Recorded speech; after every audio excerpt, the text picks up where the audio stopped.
Hello, everyone, and a huge thank you for joining us today for a discussion on optimizing the time you and your team spend on hiring. This is a LeadDev webinar created in partnership with CodeSignal. The webinar will last roughly 45 minutes, after which both myself and the panelists will head over to the LeadDev Slack to answer some of the questions in the hiring channel. And we may also have time to answer a couple of questions live, so stay in tune. Do submit those through the Q&A feature on Zoom, and we'll get to them if we can towards the end. So, let's get started with some introductions. My name is Yenny Chang, Senior Director of Engineering at Rapid API, and today I'm joined by Jasmine James, Head of Developer Infrastructure for Devices and Software Engineering at Square, James Stanier, a Director of Engineering at Shopify, and Michael Newman, VP Engineering at CodeSignal, to share their experiences and insights with us. And I'll ask each of you, the panelists, to introduce yourself. Why don't we start with Jasmine? Thanks, Yenny. I'm super excited to be here and a part of this very relevant panel these days. I'm Jasmine James, as Yenny mentioned. I am a week and a half new into the role at Square. Prior to this, I worked for Twitter, leading a developer experience organization, where I grew and cultivated a healthy culture within my organization. So I'm really excited to chat about our topic today. Amazing. And then James. Hey, nice to meet you. I'm James. I've been at Shopify for about a year now, just celebrating my first year, and very relevant topic to me because when I joined, I pretty much had no staff in Europe, and now I have quite a lot. So been doing a lot of hiring, and prior to this, spent almost a decade doing a sort of a startup scale up through to acquisition, lots of hiring, lots of all of this kind of stuff we're talking about today. It's lovely to be here. Great, lovely to have you here, Michael. Hello, everyone. I'm Michael. I lead the engineering team at CodeSignal. I've been with CodeSignal for about 5.5 years, since right after the Series A, so forever in startup time. And we work on technical interviewing. And so I go to sleep every night thinking about technical interviewing and how to make it less painful, because it is painful, isn't it, for everyone? So I'm also very excited to talk about some of these topics today. All right, then without further ado, let's get started on this topic. Hiring, as we all know, is a core competency as an engineering manager. And I'm really interested to, today having all of you here to explore your battle-tested experience on making hiring easier as well as more effective. After all, you can hire as many as you want, but they need to be able to perform at their job and be supported to success. So we'll walk through the hiring stages together. Namely, role intake. How do you align your stakeholders to understand that, okay, this is the role we're hiring for, these are the requirements and the skills that we're looking for. Sourcing, how do you find great engineers from a pile of resumes or really a name on LinkedIn? Interviewing, how do we set up our interviewing panel for success, making sure that each interviewer knows their roles, what they're assessing for, as well as settling on offers. How do you negotiate? How do you streamline that process to be most effective? Let's get started on role intake. So how do you align your stakeholders on which candidates to look for, as well as how they're going to match your criteria? Jasmine, do you want to start us off? Yeah, sure. So I can talk about my experience at Twitter. And similar to James, I started with barely any staff and had to really think through exactly how I was going to build that up effectively and help in a healthy way.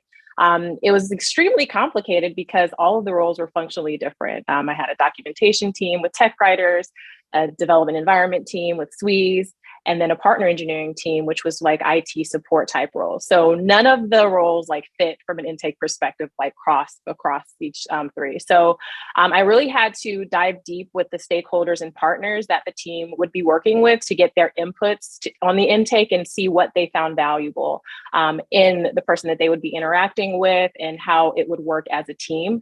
And that really worked well. They also were very good participants in the interview itself. So kind of bringing them along from the initial intake portion helped, them feel good about being a part of the interview panel. So definitely was a good approach from my perspective. So in this case, is the hiring manager usually responsible for the role, or how does it work? Like, who conducts these intake meetings, and what is your role in it?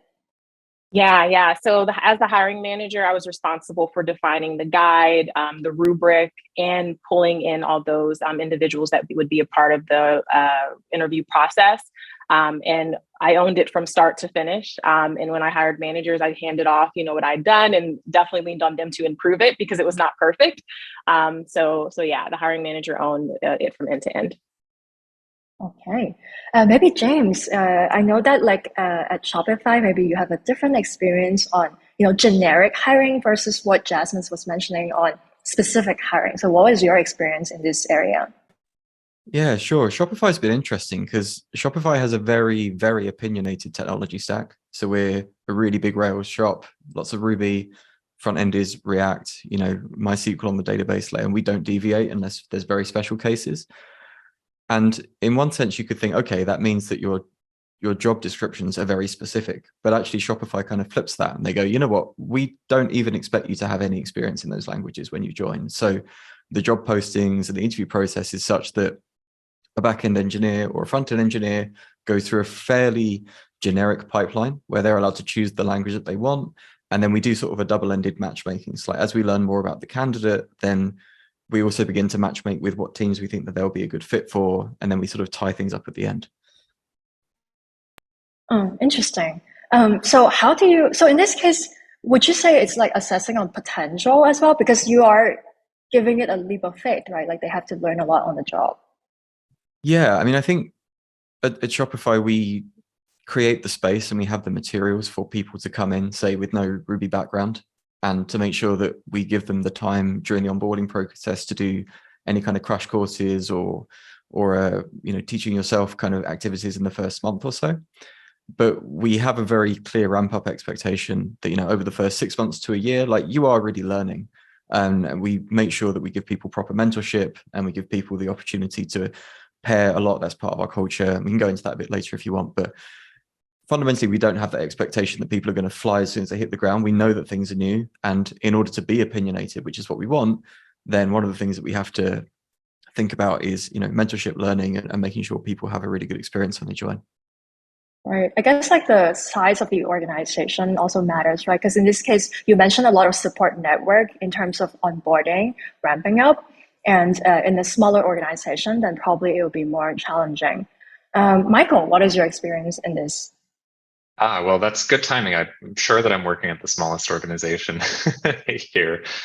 So yeah, we definitely have gone through either side of this, whether we're hiring more specifically or trying to keep things a little bit more open and matchmake later in the process. We've leaned more towards that latter option, similar to what James was describing, because it keeps our options open. And I think keeping your options open for us and the candidate is better. The more opportunity there is to find strong candidates and match somewhere within your company and within your team, the better. And so when it comes to role intake, you have to start from within. You can't go to your recruiter and say, recruiter, help me write a good job posting. You have to think about, what are the things that really matter to me and someone who will succeed in this role? Don't just describe what they'll do on the job item by item. Don't write down like every item on the tech stack if you don't need someone who's an expert in the tech stack, right? Like, yes, they have experience with development in this general domain or this area. They have this amount of experience working on these types of projects, but if you don't need the laundry list of technologies, please don't have them.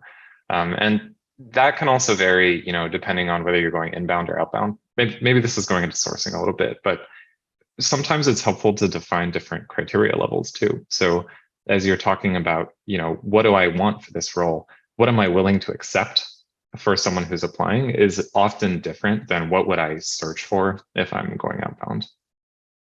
Oh, interesting. Like, what is the difference there? And I think we transitioned really well into the sourcing topic. So in terms of inbound and outbound, do you have a different criteria thinking about candidates? Yeah, I mean, most things you can kind of categorize into like, this is a must-have versus this is a want. And when you're searching, when you're spending your valuable outbound sourcing time, and especially as you try to craft and personalize messages that you're sending to candidates. You want to target those on folks you think are likely to succeed in your process and in the role. So you're looking for all the wants, not only the must-haves. But for folks who come inbound, you're trying to open your funnel and consider everybody and give everyone a chance to show the skill that they have. So you want to be more open. Don't put all the wants on the list, just enough to say, okay, these really are the true requirements. And for the rest of it, that's what our interview process is for. Yeah, thanks for sharing, Michael. Anything to add here, James? I mean, it's interesting. We are going into the sourcing topic. I'd love to dig a bit deeper into that, but I'll let you take the lead on introducing that, and then we can go into it. Yeah. No, I think Michael did a really great job transitioning. Okay, us no problem into at it. all. So, like, Let's talk about sourcing. Take it away. Yeah, sure thing. So it was interesting, as Jasmine was saying, like when I joined, it was like, oh, okay, great. Like you're director of this area. The area doesn't exist and it doesn't have any people. Okay, how do I get some people? And like, okay, well, here's a LinkedIn professional account, and you can now message people. So I spent a very significant amount of my time in the first sort of 3 to 6 months really doing recruitment myself. And there is that inbound recruitment element where, you know, you've got people applying all the time. If you're a known company, you have the luxury of lots of people applying. But I think what's more interesting is who are the people who are not applying? And there's often different reasons. One, there are good people who already have jobs. That's a very normal thing. And you want to be able to make a connection with those people to see if they're interested. But there's also maybe the people who are put off from applying. Like there are many people out there who are fantastic engineers, especially from underrepresented groups, who maybe would look at a Twitter or a Square or a Shopify or any of these companies and go, you know what, I would never survive there. I would never be able to get in.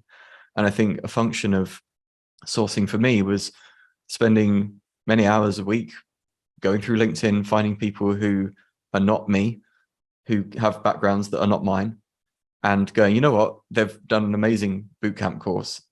Let's have a chat with them. And just saying, hey, like, book some time in my calendar. I'd love to just speak to you, find out more about you as a person, what kind of problems you like solving, where you want to go. And then kind of open that door for people to apply and say, hey, like, it really isn't that scary. Like, we can help you through this and guide you through the process. And, you know, I felt as an engineering leader, that's a really powerful thing you can do with sourcing, is just being out there yourself and talking to people. Yeah, and I think you touched on a really important point on sourcing for folks from different backgrounds, right? Like one learning that I have is also to run your job descriptions against like a gender decoder, because research shows that if your job post is more feminine coded, it basically encourages more women applicants, but at the same time, it doesn't reduce male applicants, right? So it really is an important area that I think with little time, you can make a huge change, right? What are some of the other tips that we have here at the panelists to source and to find these people from underrepresented groups? Maybe Jasmine, you can take a stab at it. Yeah. And I can't take credit for this idea because it's something that I participated in during my time at Twitter, but I found it to be very fruitful. We did this thing called diversity power hours. So usually as a leader, you're working with a talent acquisition partner, potentially a recruiter, and potentially even a sourcer. And if not, you know, some of those roles can be all encompassing into you. You know, you might wear all of those hats. But during our time in these power hours, we would have, you know, 3 or 4 recruiters as well as sourcers come in and, you know, get a full understanding of the role, ask me as the hiring manager what exactly were my must-haves. You know, what are the things that we absolutely wanted for this role? And we would all just sit there, listen to music and source. We use LinkedIn Recruiter for it. And then I was tasked with sending out messages, you know, to people that were in various stages. As James mentioned, maybe they weren't looking, maybe they were already at a company, but reaching out to inquire to say, hey, this seems like it would be a great role, and seeing if I got any bites. So I was actually able to have lots of success doing that. A big part of this, I think, also as like a hiring manager and a person that's seeking to grow your team, is making sure that, you know, you're represented within the forums that you're searching out folks on. So for example, like LinkedIn, I try to post regularly just about like my experience and the role that I am, because a lot of individuals, you know, who may be, you know, hesitant at applying for a role, maybe even one that you have, maybe don't have an understanding of, you as an individual. And if you can present yourselves as someone they want to work with, you might have more success actually closing them as a candidate. So try to do that regularly. Very well. We get a question from the audience. What recommendations would the panel have for sourcing neurodivergent candidates for a smaller company where homogeneous personalities are often expected and easier? And how do you assess these people to find diamond in the rough? Well, any panelists would want to give an opinion on this?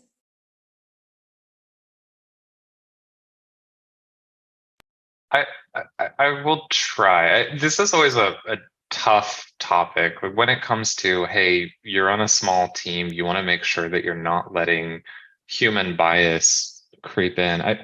Bias is really, really, really tough to stamp out, right? Everyone knows that biases, hopefully all of us know that biases exist in human interviewing.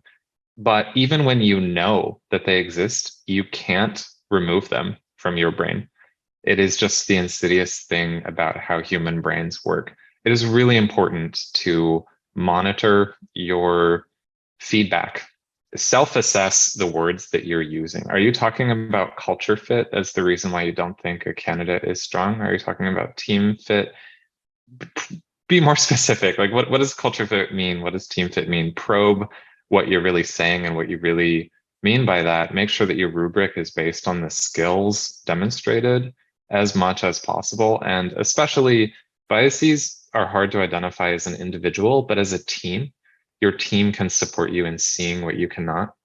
And so it is also really important to make sure that you have a representative team to debrief on feedback, to make sure that you can pay attention and catch some of the biases that can come up. But of course, it's always very, very hard to do well.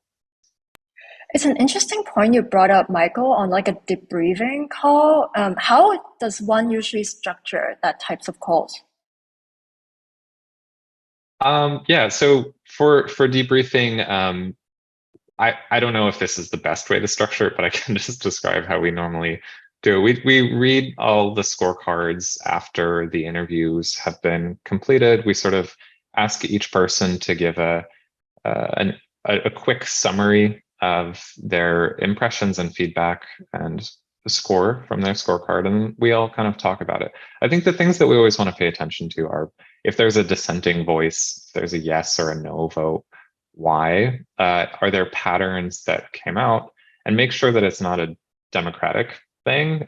Typically with hiring, like you can get all yes votes for a candidate and it's still maybe the wrong thing to do to make a hire, because you might find that each person has left a little bit of feedback saying, I gave a yes vote, but I'm a little worried about X. And if you find that that's repeated, that's a pattern that you want to recognize. Sometimes one strong yes and a no is actually better than all very tepid yeses. So just trying to find the patterns and talk about it and dive in a little bit into what people really mean by the things that they've written.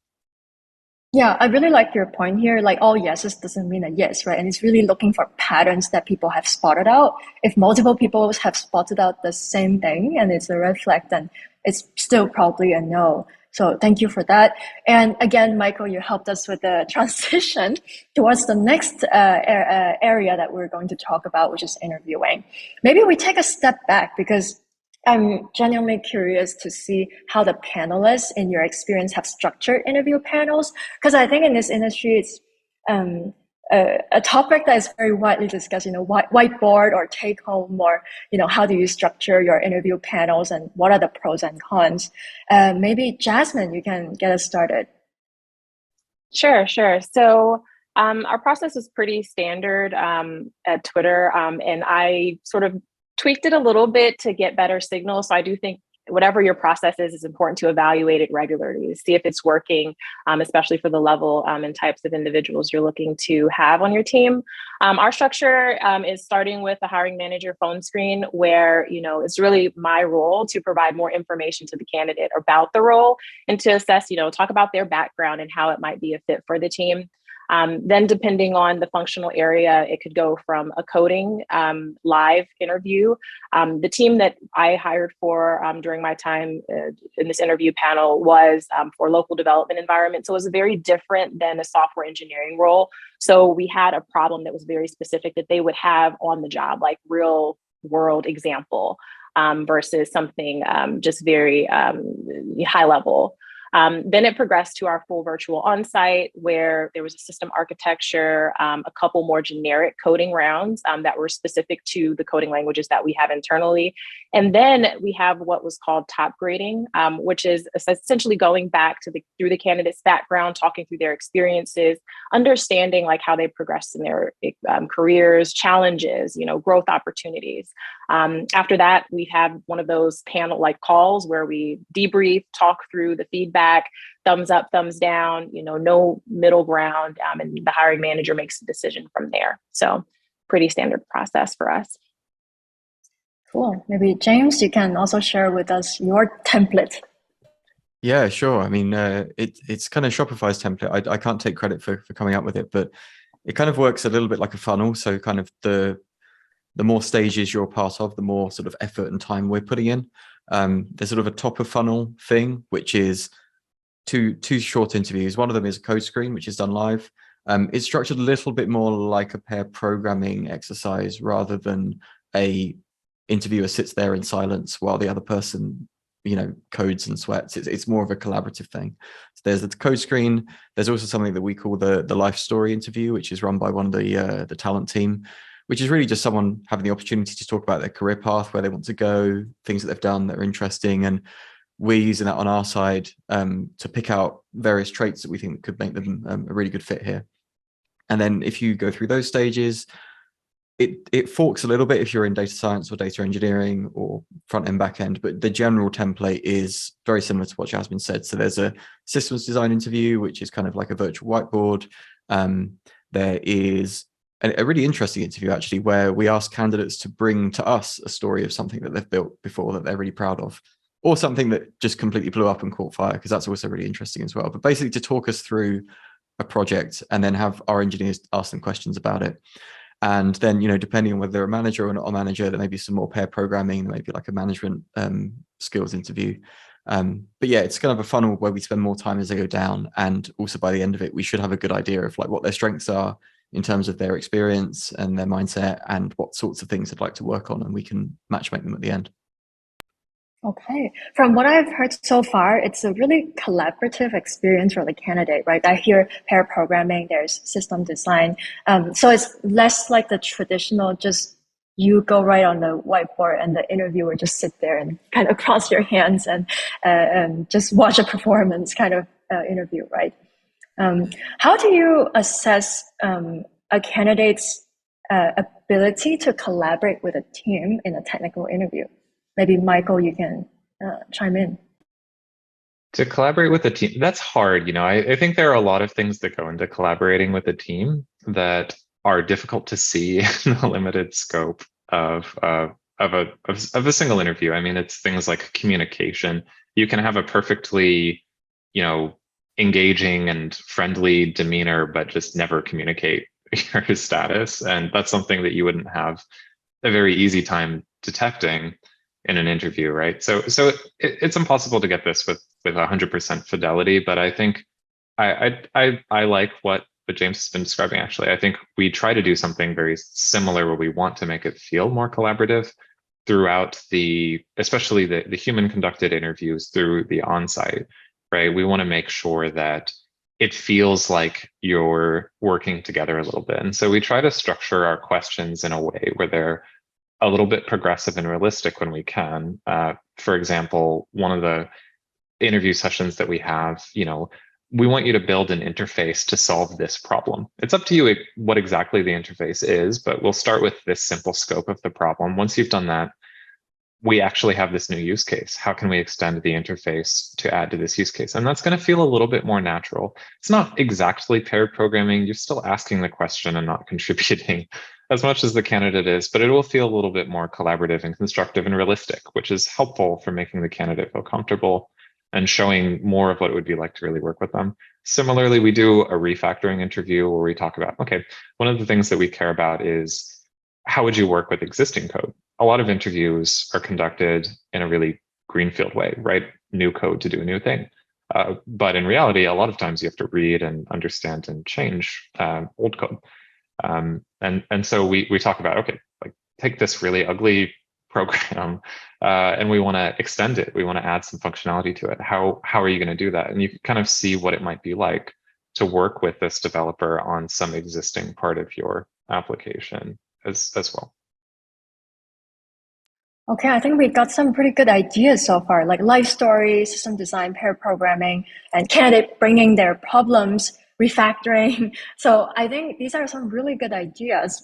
I'm wondering on the panel. So I think there are two classes of thinking. Like do you support like take-home interviews right now? And as well as like, I know there are some interviews that include bringing someone and embed them into the team for a day or a few hours. Like, what are your thoughts on this type of interviewing? What are the pros and cons and the risks? Maybe James, you can take on this. Sure. So we don't do any take homes at Shopify. At my previous company, where we sort of had to design the hiring process, we flip-flopped around on whether that was a good idea or not. I think fundamentally we came to the conclusion that it's a really great way of assessing people's ability because they have the most realistic environment in theory to do their work, but it doesn't work for people who have busy family lives. And therefore it was a way of almost injecting a huge amount of bias into our process. Like, yes, this 25-year-old guy who lives on his own has done this incredible project, like hire him. Whereas the person who's juggling 3 kids only managed to find 45 minutes and therefore they couldn't perform. So I don't do take homes anymore. I think I've seen some other companies doing paid take homes, or the ability to sort of come into the office for a day and be paid to do some work. That obviously is a big investment of time and energy, but I think that's maybe somewhere where if you're a smaller company, you can provide a much quote unquote better experience for candidates because you have that ability to invest your time upfront into candidates. Yeah, definitely. Jasmine, what do you think? I've leveraged both. So as a part of our core process within the developer experience org at Twitter, we allowed the candidate to choose which they preferred, whether it was a live or a take home. And exactly what James said, some folks who, did not, want to, their eyes on them as they developed, the code were performed much better by doing the take home part. So just allowing the candidate like the choice, I think it allows for like inclusivity of, within the process, right? For taking into account different family situations and responsibilities too. Okay, we get a really good question from the audience. How do you make the interview more inclusive if the interview panel itself is not diverse? Maybe Michael, any thoughts on this? I mean, you have to start somewhere. The answer is you need to make your panel more diverse by hiring a more diverse team, but you have to start somewhere. If your team is not as diverse as it needs to be, you have to work on that. I think it really comes back to using a rubric, holding others accountable, not in a malicious way, but challenging feedback. Is there bias in this? Again, what do you mean by culture fit or team match as we talk about this? And doing your best to try to catch those things so that you can create an environment that is more diverse for the future and start to solve that problem. I think it's hard. It is really hard to create an inclusive environment when you're not able to always see things. And I think when you're in a majority group, it's hard. You don't see things that others would see when you're in a majority group. And that's why it's helpful to have those other perspectives to even recognize, wait a second, am I encoding things that imply a very masculine environment? Am I encoding things that imply, something that I'm not even picking up on? And so getting those perspectives is helpful. Getting them from outside of the engineering team is helpful if you can, if you have other folks who can help you through that. But you do have to start from somewhere to make it better. Right. One thing that I've seen organizations do, like maybe you can also borrow from other departments. So say if you're interviewing a diverse, someone from a diverse background, I think it is important for them to see that there is representation in the company so that they can see a path for success, right? Sometimes what we can do is to borrow, say, a department head from another function, right? So that maybe they can do the journey line, like the storytelling interview, behavioral interview, to at least add that element into the panel. But I think if they're in the company, you have a diversity problem here. First, we start with some training, right? Like to make sure that the interviewers, as Michael mentioned, can work on mitigating the bias that they would have, right? Well, Jasmine or James, do you have anything to add to this? I think that a lot has been said about how to just create a more inclusive environment. I think that allowing for like alternative ways to assess skills also is an important thing too. Specifically, when I was hiring like for technical writers, one of the things that we employed was the ability to like bring work samples and assess those like equity across different broad groups of people versus, someone who may not do all that well writing, live, or may not be in an environment to be able to do that effectively. So just creating options for people that may not have, the best of technology, that, just thinking about those things as you establish the interview process. And I definitely +1 to what you said, Yenny, pull whoever you need from marketing, from wherever to be a part of the panel. Me, like as a woman, a Black woman, that's a huge thing that I look for at a company. It's like, if there's no trajectory up, it's like, okay, am I going to be the only? It's a very like daunting thought joining any company where you don't see anyone that looks like you. So I definitely, a big +1 to that. Yeah, definitely. On the interviewing topic, throughout the interviewing process, how do you set expectations so that you can work up to the end when you give an offer and the candidate wouldn't, have a drastically different expectation for what the role is about? Like, how do you make sure that this is conveyed in the interview panel? Since you might be inviting different people, right, to the interview panel. James? Yeah, good question. I mean, I guess I'll begin the answer at maybe the abstract level. So certainly if you have your career track set up for managers and ICs, you have your levels set up, you know what you compensate each level all ahead of time, then this makes it way easier and way fairer. And I think obviously there's no sort of like script to follow, but certainly if someone has an expectation about what they think they want to earn, being able to get that up front before they commit all of their time to the interview is like really important. Because it may be the case that, if you're a small startup, you can't pay top of market. Someone wants top of market. If you know that it's just not going to happen, just don't waste each other's time. Like, just say it's cool, let's move on. But certainly for my experience at Shopify, like we have clearly defined roles, levels, bands, and compensation for each, and that's what we pay. So the recruiter who is helping you as part of your interview process can help you with the expectations up front, make sure that you're aligned so that you don't end up with some big surprise at the end that maybe it's nowhere near what you thought you were going to be offered. Great. Michael, anything to add? Just to clarify, are we talking about compensation or offer expectations, or the role expectations being aligned? I think it can be both. So I think James did a really good job covering the compensation side. If you have anything to add on the role expectation, that would be much appreciated as well. I think both are good questions. I just have different answers, so I'm trying to target. I think for the role expectations, we try to make interviews feel more like what you would do on the job as much as possible, to make sure that you're getting a preview of what it would be like to work together. So theming our interview questions around the smaller scale versions of problems we might really solve, trying to, again, focus them on building things and refactoring things and other activities that feel realistic, not do something with a really arcane data structure that, yes, is maybe a measure of your computer science background, but may not be reflective of what you'll do day to day on the job. And just making sure that it feels representative so that you have this perception of what it will be like to work on some of those problems. We also, as part of our interview process, we do part that is general and core and shared, and then part that is more team specific. So we split it up just a little bit.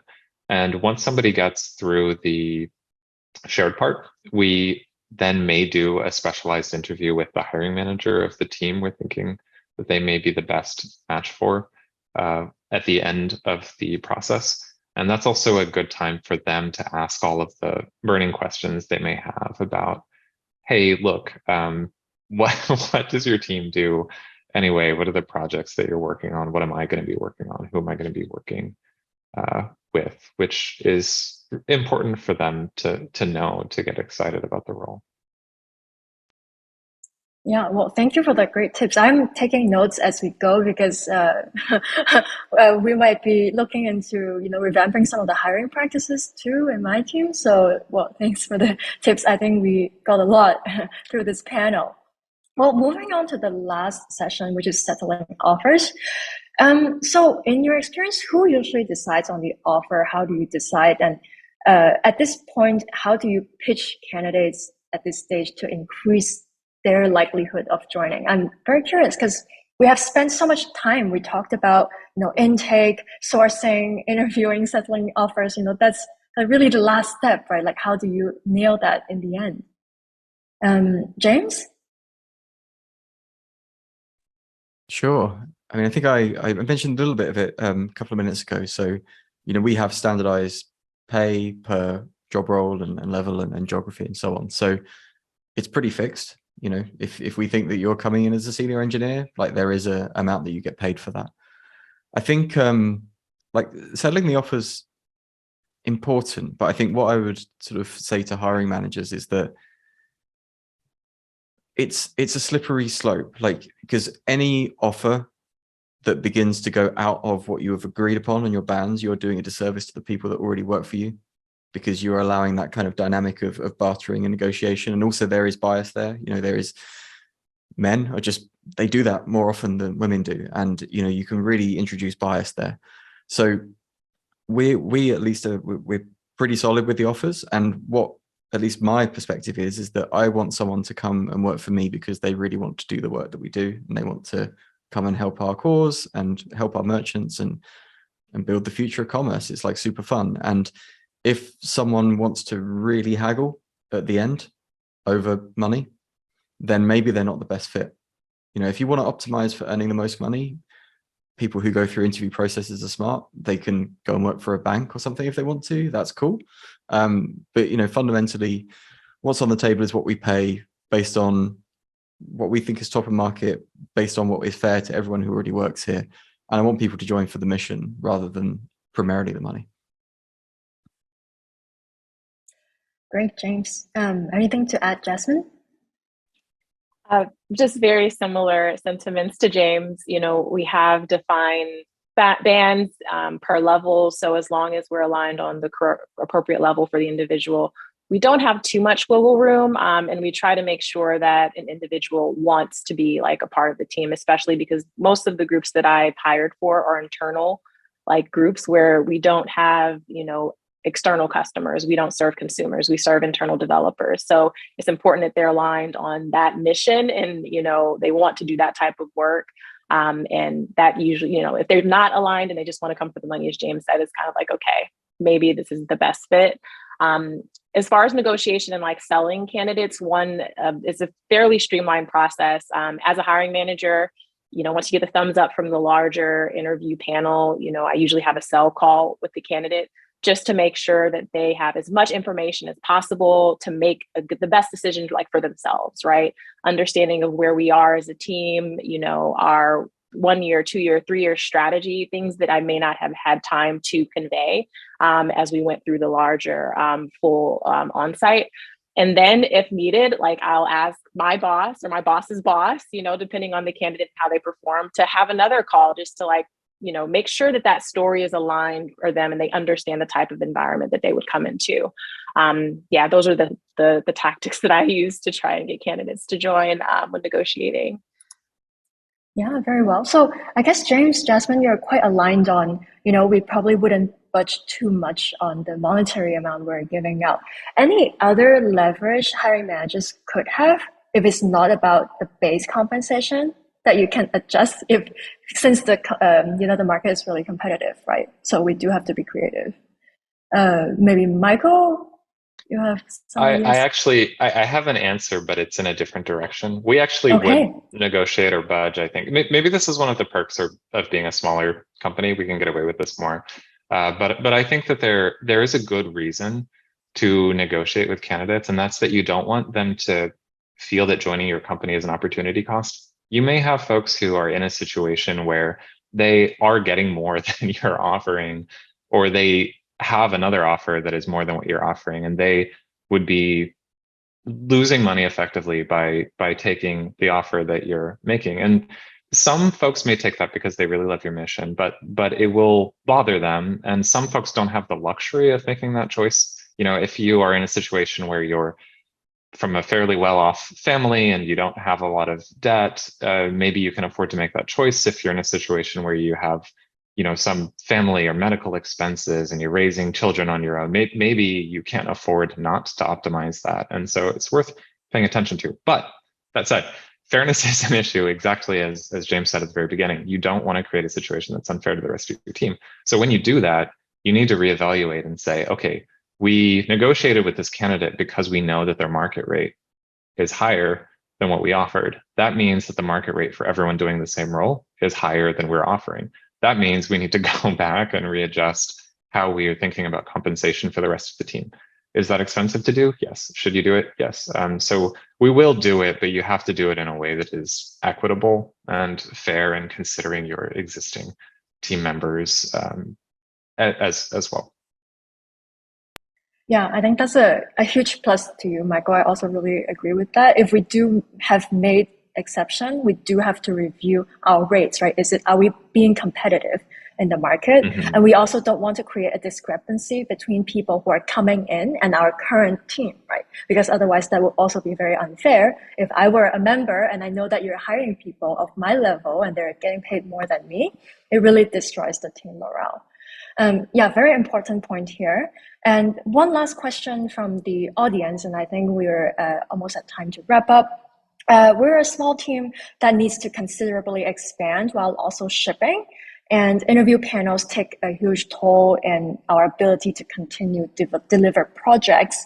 Do you have recommendations how to mitigate that impact, but also getting the most out of that process at the same time? Can I start on this one a little bit? Go ahead. This is related to the question about take-homes earlier. We try to use automation at the top of our funnel to make this better. Full disclosure, that's what CodeSignal does. That's our product. So I have a little bit of bias here, but what we try to do is automate so that we can open up the top of the funnel and hire as much as possible, but make sure that we still have a high quality enough signal that our on-site to off ratio stays high. And we've tweaked this and fiddled with it and explored having a phone screen and not having a phone screen. And what we've found is that if you can go straight from a take-home, not a long take-home, because we want to be fair to candidates who have lives and families and things going on, but maybe an hour to an hour and a half of time, and then they can go straight to the on-site. It's not asking more time from them than you're asking, from a phone interview that lasts about an hour. It's a similar time frame, but you're saving a ton of engineering time.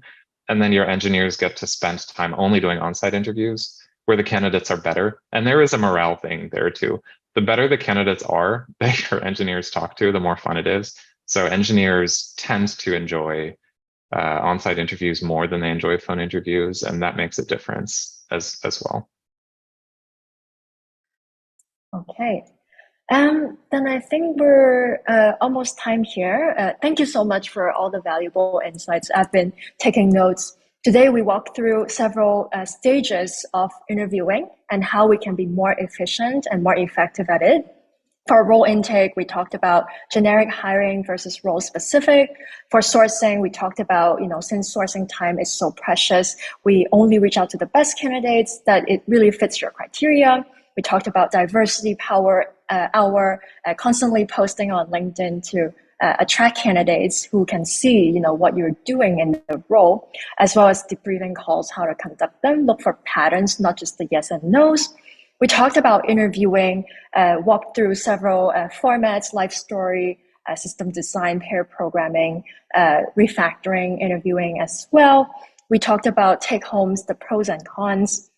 And then we talked about aligning compensation expectation upfront, how to leverage the TA team to help. And last, we're ending with, not giving too much room for negotiation on one side, because that might jeopardize fairness. But on the other side, realize that if we do make any exceptions, we should review our own bands to see if we're being competitive in the market, to also make sure that we're hiring in. And when we're hiring in, that standard will be fair towards the people who are already working in the company. So it's really like a jam-packed panel here with lots of takeaways. Thank you so much for your time. And we'll be heading over now to the LeadDev Slack in the hiring channel. So please head there to continue the discussion. And in case you haven't had the chance to ask a question, you can also pop a question there. Thank you all for joining, and we hope to see you next time.